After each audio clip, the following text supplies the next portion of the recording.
کا روزہ قریب آ رہا ہے، بلندی پہ اپنا نصیب پہلی امتوں کو تراویح کیوں نہیں تھی یا قیام اللیل کیوں نہیں تھا؟ کہ ان کو اپنی کتاب یاد ہی نہیں ہوتی تھی، وہ اپنی کتاب کے حافظ نہیں ہوتے تھے، وہ اپنی کتاب یاد ہی نہیں کر سکتے، صرف نبی کو یاد ہوتی، کوئی کتاب پہلے یاد نہیں ہوتی کسی کو۔ اللہ نے ہمارے لیے کتنا آسان کر دیا ہے۔ تو اللہ نے ہمیں ایک عبادت دے دی کہ میرا قرآن پڑھو اور سنو۔ تو میرے نبی نے کہا یہ رات کی نماز کے ہر سجدے پر 1500 نیکی لکھی جاتی، 1500 نیکی لکھی جائے، اور اللہ تعالیٰ ہر سجدے پر جنت میں ایک محل بناتا ہے جس کے 60,000 سونے چاندی کے دروازے ہوتے، اور ایک درخت اس کے لیے لگاتا ہے جس کے نیچے 100 سال گھوڑا دوڑ سکتا ہے۔ ابتدائی سالوں میں نہیں، چند سالوں کے بعد اب مسجد میں تشریف لائے تو لوگ اس طرح کوئی 4 ادھر 4 ادھر 5 ادھر 10 ادھر 20 ادھر، کہنے کہ ان کو ایک امام پہ جمع کر دیا جائے تو کتنا اچھا ہوگا۔ تو آپ نے سب کو اکٹھا کیا اور ابی بن کعب رضی اللہ تعالیٰ عنہ کو امام بنایا، اور سب کو ایک نماز پہ جمع کر کے 20 رکعت کی حکم عطا فرمایا۔ لیکن اللہ نے ہمیں ایک نماز عطا فرمایا جس کو ہم آج صلاۃ التراویح کہتے ہیں۔ میرے نبی کے زمانے میں اسے قیام اللیل کہا گیا تھا۔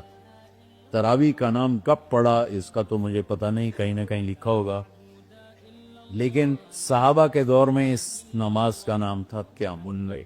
اس لیے حضرت عائشہ رضی اللہ تعالیٰ عنہ کی روایت ہے جس سے 8 رکعت والے حضرات استدلال کرتے ہیں کہ رمضان اور غیر رمضان میں اس کو امام بخاری نے قیام اللیل کا ہی عنوان دیا ہے۔ آپ نے 11 رکعت سے زیادہ نماز نہیں۔ ایک ضعیف روایت میں ہے کہ آپ نے 3 دن پڑھائی نماز، یہ تو صحیح روایت۔ کتنی رکعت پڑھائی؟ تو ایک ضعیف روایت میں ہے کہ 20 رکعت پڑھا۔ اچھا، ضعیف روایت سے عبادت ثابت نہیں ہو سکتی حکم شرعی۔ تو جب حضرت عمر رضی اللہ تعالیٰ عنہ نے سب کو، اب میرے نبی کے دور میں 3 دن کے بعد آپ تو آئے نہیں کہ کہیں فرض نہ ہو جائے، تو صحابہ اپنے طور پر قرآن سنتے تھے تولیوں۔ صدیقی دور میں 2 سال وہ فتنوں میں گزرا، تو اس میں بھی اسی طرح چلا کہ تولیوں میں۔ حضرت عمر رضی اللہ عنہ کے زمانے میں حکومت مضبوط ہو گئی، طاقتور ہو گئے، تو ابتدائی سالوں میں نہیں، چند سالوں کے بعد اب مسجد میں تشریف لائے تو لوگ اس طرح کوئی 4 ادھر 4 ادھر 5 ادھر 10 ادھر 20 ادھر، کہنے کہ ان کو ایک امام پہ جمع کر دیا جائے تو کتنا اچھا ہوگا۔ تو آپ نے سب کو اکٹھا کیا اور ابی بن کعب رضی اللہ تعالیٰ عنہ کو امام بنایا، اور سب کو ایک نماز پہ جمع کر کے 20 رکعت کے حکم عطا فرمایا۔ تو حضرت عمر کا یہ عمل اس حدیث کو مضبوط کر دیتا ہے کہ جو کہ میرے نبی نے کہا علیکم بسنتی و سنت الخلفاء الراشدین من بعدی، کہ میری اور میرے خلفاء راشدین کی سنت پر مضبوطی سے عمل کرنا۔ تو حضرت عمر کا جو 20 رکعت طے کرنا ہے، اگر ان کا اپنا اجتہاد ہے تو بھی ہمارے لیے عمل کے لیے کافی ہے، اور اگر ان کو یہ یاد ہے کہ میرے نبی نے 20 پڑھی تھیں تو اور زیادہ اچھی بات ہے۔ لیکن بہرحال جو 8 پڑھتا ہے ہمارا اس پہ بھی کوئی اعتراض نہیں، چونکہ وہ بھی حدیث کے ساتھ بات کرتا ہے، اور باقی پوری امت 20 پڑھتی ہے، ان پر بھی اعتراض نہیں۔ میں ایک جگہ سے گزر رہا تھا، نماز کا وقت ہو گیا، اہل حدیث کی مسجد تھی، میں وہاں نماز پڑھنے چلا، تو ایک بہت بڑا اشتہار لکھا ہوا تھا 20 تراویح ثابت کرنے والے کو 5 لاکھ روپے انعام۔ تب جس قدر میں وہ کوفی ہے، اس قدر اہم آنا یہ امت کی باتیں ہیں کہ 20 تراویح، سینکڑوں سال سے امت کا عمل 20 تراویح آ رہا ہے۔ تراویح کا نام جو پڑھا مجھے یوں لگتا ہے کہ اہل مکہ جو تھے وہ 4 تراوی پڑھ کے ایک طواف کرتے، تو وہ آرام کے لیے ہوتا، ترویحہ آرام، تھوڑی دیر کا آرام.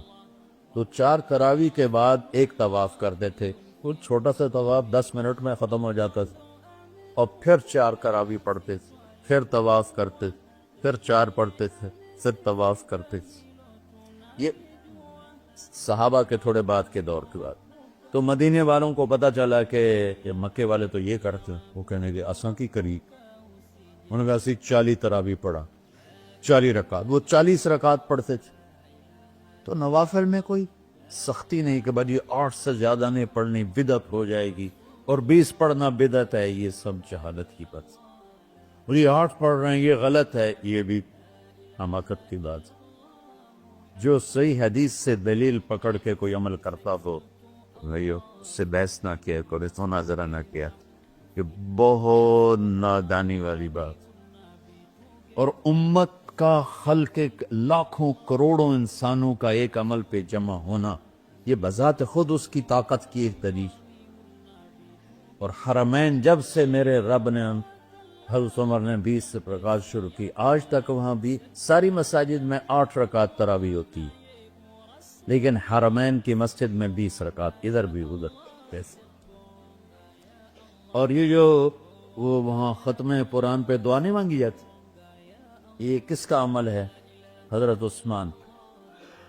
حضرت عثمان نے اپنے دور خلافت میں تراویح پڑھانے والے سے کہا جب قرآن ختم کرو تو دعا کرتا.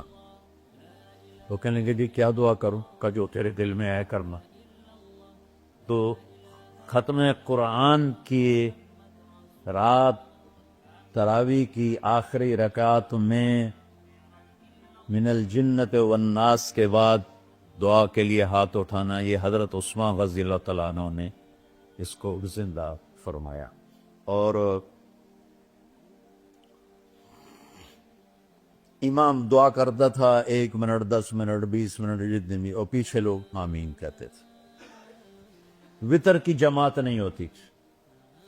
وطر کو با جماعت حضرت مولا علی رضی اللہ تعالیٰ عنہ نے شروع کی کہ وطر کو بھی با جماعت پڑھا جائے. تو یہ ان کی سنت ہے کہ وطر کو با جماعت پڑھا گیا.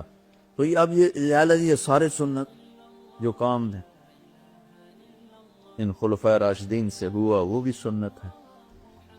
تو اللہ نے ہمیں ایک عبادت دے دی کہ میرا قرآن پڑھو اور سنو. پہلی امتوں کو تراویح کیوں نہیں تھی یا قیام اللیل کیوں نہیں تھا؟ کہ ان کو اپنی کتاب یاد ہی نہیں ہوتی. وہ اپنی کتاب کے حافظ نہیں ہوتے تھے، وہ اپنی کتاب یاد ہی نہیں کر سکتے، صرف نبی کو یاد ہوتی. اللہ نے ہمارے لیے کتنا آسان کر دیا کہ 7 سال کے یہ چھوٹے چھوٹے بچے قرآن یاد کر رہے ہیں، 70 سال کا بوڑھا قرآن یاد کر رہا ہے. یہیں یہ موری یوسف صاحب کا ساتھی تھا، یا پتہ نہیں ان سے پہلے تھا، سلمان. اور یہ سلمان آج کل امریکہ میں ہوتے ہیں، ہماری ایک شاخ چلا رہی ہیں. وہ شروع میں یہاں تھے، تو یہاں تراویح پڑھانے کے لیے ہمارے پاس حافظ کوئی نہیں تھا. وہ حافظ نہیں تھے، وہ صبح بیٹھ کے شام تک ایک سپارہ یاد کرتے اور رات عشاء کی نماز میں سناتے. 30 دن میں قرآن یاد کر کے سنا.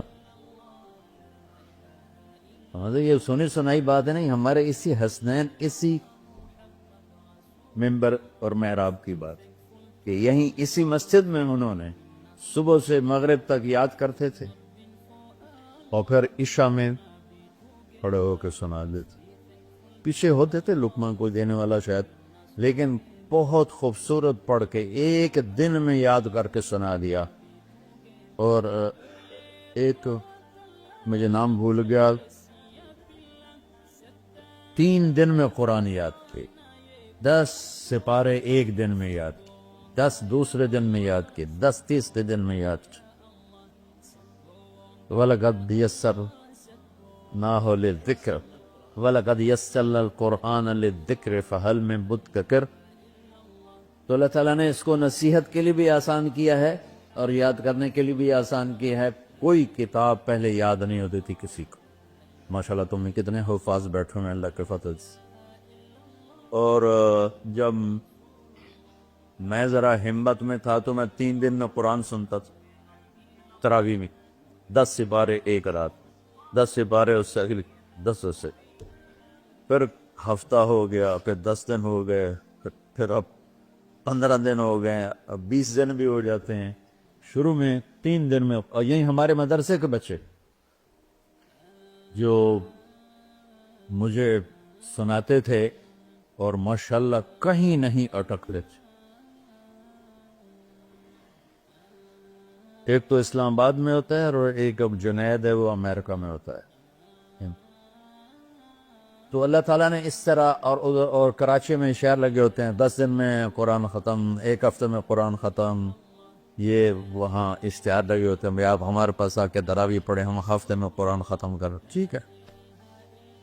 تو اللہ نے ہمیں رات کی نماز عطا فرمائی، اور چونکہ یہ ایک مشقت ہے تو میرے نبی نے کہا یہ رات کی نماز کے ہر سجدے پر 1500 نیکی لکھی جاتی، 1500 نیکی لکھی جاتی، اور اللہ تعالیٰ ہر سجدے پر جنت میں ایک محل بناتا ہے جس کے 60,000 سونے چاندی کے دروازے، اور ایک درخت اس کے لیے لگاتا ہے جس کے نیچے 100 سال بوڑھا دوڑ سکتا ہے۔